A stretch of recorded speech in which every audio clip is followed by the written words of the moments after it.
সাথে অন্যায় করেছে, আপনাকে মান্য করি, প্রণাম করি। যান যান, আমিও ডাক্তার রাকা মৈত্র, নামটা মনে রাখবেন কিন্তু। আমিও দেখবো এখানে হসপিটাল হওয়া কে আটকায়। সাবাস, এই না হলে আমার নাতনি।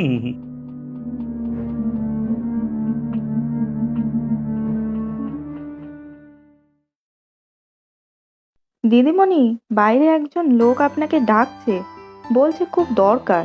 আমাকে ডাকছে? আশ্চর্য, আমি এখানে তা কি করে জানলো? তাহলে কি চলে যেতে বলবো? না না থাক, আমি দেখছি।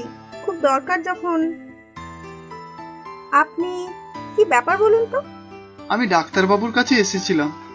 আমার ছেলেটার বড্ড অসুখ, খুব বাড়াবাড়ি হয়েছে সকাল থেকে। কিন্তু দাদু আপনার ছেলেকে না দেখে ওষুধ দেবে কি করে?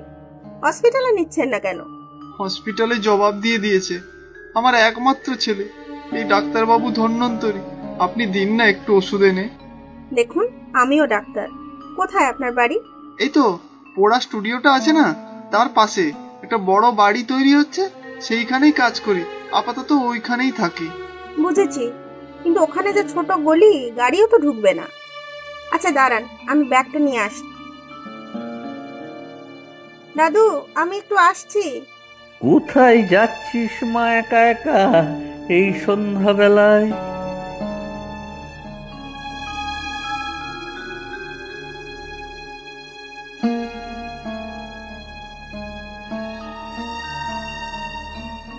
এই যে এটাই বাড়ি। এটা তো একটা অ্যাপার্টমেন্ট তৈরি হচ্ছে মনে হয়। হ্যাঁ, এটার পেছনে ঝুপড়িতে আমরা থাকি। ঠিক আছে, চলুন। কোথায়? নেই তো কেউ এখানে। আছে, দাঁড়ান, অন্ধকারে দেখা যাচ্ছে না, আমি লাইটটা জ্বালি। এ কি, কে? চিনতে পারছেন না ম্যাডাম? আমি গুল্লু। সেই সকালে কত কথা হলো ডাক্তার রাকা মৈত্র। তাহলে রুগী? সে সবই সাজানো, এ আমারই লোক। এইভাবে আমাকে ধরে এনেছো কেন? সে তো আপনি জানেন ম্যাডাম, ও বাড়ি আমার চাই। পথের কাঁটা একটাই, আজ সেটা দূর করব। আর বুড়োকে একটা বালিশ চাপা দিলেই ব্যাস, বাড়ি আমার। ছি ছি, লজ্জা করে না? না না না, কোনো লজ্জা নেই। এই বাড়ির মালিকও কথা শোনেনি, এই মাটিতেই লাশ পুঁতে দিয়েছে, নিজের জমিতেই থাকুক সারা জীবন। আজ আর একজনের পাওয়া ডাক্তার রাকা মৈত্র। কোনো হুঁশিয়ারি না ডাক্তার রাকা মৈত্র। 1 2।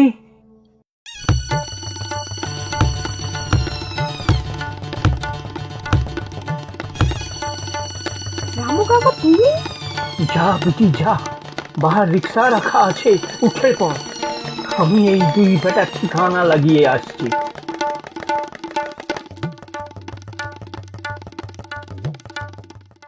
চলো কাকা, ভিতরে চলো।